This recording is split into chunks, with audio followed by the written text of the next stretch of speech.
I'm Andrea. I am the lead DBT primary counselor here.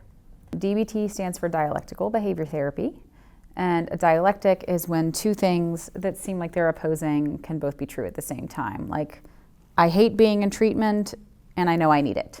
Validation, in a nutshell, I guess, is listening to and being able to rephrase or parrot back what it is that you hear being said.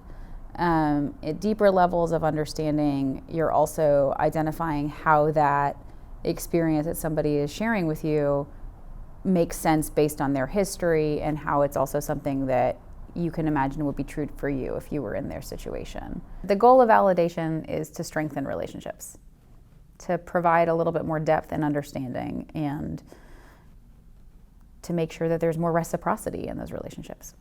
In the highest level of validation, what's most important is not to try to one-up or one-down somebody, to show equality in the relationship. We call that radical genuineness, and sometimes that feels very vulnerable.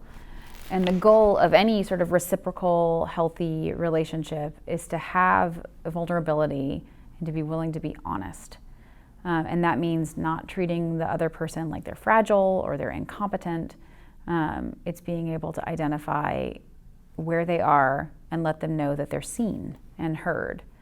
Because ultimately that's what people that require validation are going to need in order to move towards change.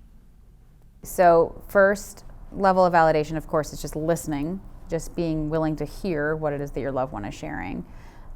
Beyond that, I would say the goal is to search for the emotion, right? So if your loved one is saying, this is horrible, I don't want to be here, nobody likes me, figure out what the emotion is that they're sharing. Are they sad? Are they scared? Are they feeling hopeless? And identify, yeah, I get, honey, how it would be really scary for you to be in treatment or to have to kind of give up a little bit of control. I hate watching you struggle in this way, and I'm really glad that you're doing something about it.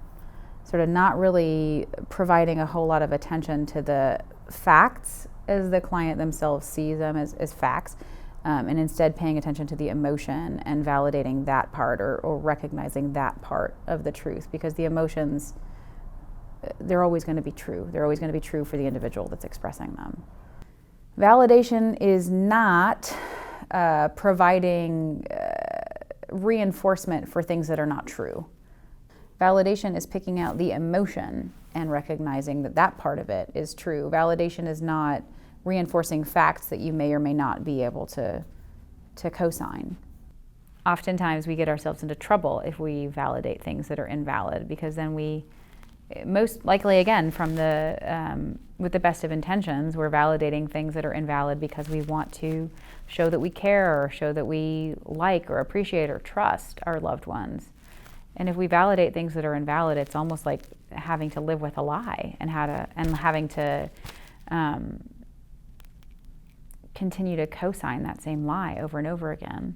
So if a client says, Mom or Dad, I've learned that you're not validating me, I imagine the best way to respond would be to say, what is it that you would like to be validated for? As opposed to saying, no, I'm not. I'm validating you all the time, because that can in and of itself be invalidating.